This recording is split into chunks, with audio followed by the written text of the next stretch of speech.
Hello, I'm Koliming from Malaysia. I'm a Chinese secondary high school science teacher.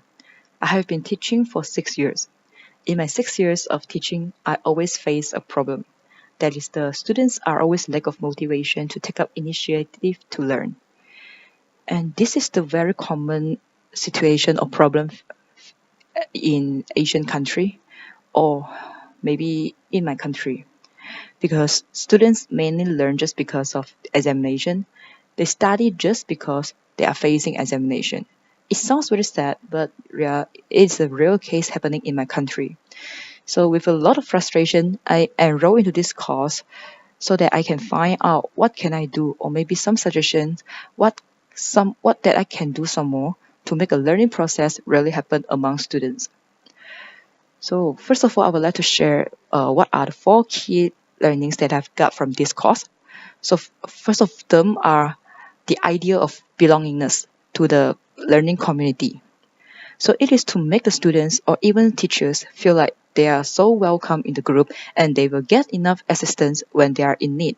And also they are able to extend help to others. So it means that it is very important to create an environment so that the students can believe that they can contribute a lot to their peers. And the second one will be the idea of growth mindset, also known as academic mindset in this course, which means abilities and talents are like muscle, can be developed and grown by regular exercise. With persisting effort, success is always possible. So, moreover, learning process always happen only when it's relevant to a learner's life because they believe that their effort will bring useful impact to them and so they will start to learn. So in a nutshell, it means that as a teacher, it is very important to create an environment full with academic mindset and yeah, hence facilitating learning. So after realizing these four main academic mindsets, I reflected on the way that I conducted my lessons all these years. I found that the lessons taught are rarely linked to daily life application. Well, I have to admit, not only students study just for examination, even teachers like me also teach only for examinations. This is a very, very sad thing, but it's always good to realize, right? So all I emphasize a lot all these years will be is all this will be tested in examination. So your student, you better remember all this. And this make the learning less of meaning. And of course, yeah, the class is very boring. So after all the reflections, I started to make up a plan to change the learning atmosphere in my class. So first of all, I started a new approach when giving a lesson. I have researched on a lot of industrial application based on the scientific principle I'm going to teach.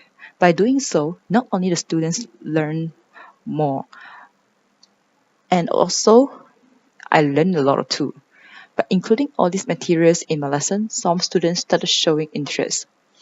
And then by dividing students into groups and giving them a mutual task to be solved, I aim to create a small sized learning community to encourage discussion among the peers so that they have opportunities to voice out their opinions. Then I also shift my focus on the effort the students made instead of their achievement. I started giving compliments in all their hard work instead of their talent. And I noticed there is something happening. Students are being proactive in asking questions. In another word, it means that they start taking initiative to learn. Other than that, I believe that teachers are also learners in school. Teachers are also very important as a part of school. So the next step I will do is to share my learning to the teachers when we are having lesson preparation meetings or even when we are having meal together. And also, I will try to suggest them to step into my classroom to observe what really had happened in my class after I apply the academic mindset that I've learned from this course. Hopefully, it can encourage a growth mindset among teachers too, so that teachers can know that they can do so much more in teaching and they can learn so much more throughout the teaching process and so we can get a win-win situation between teachers and students, and of course the schools, and finally we extend all this to the societies. So this is my presentation. Thank you for listening. My English is a bit poor, so thanks for your patience. Thank you very much.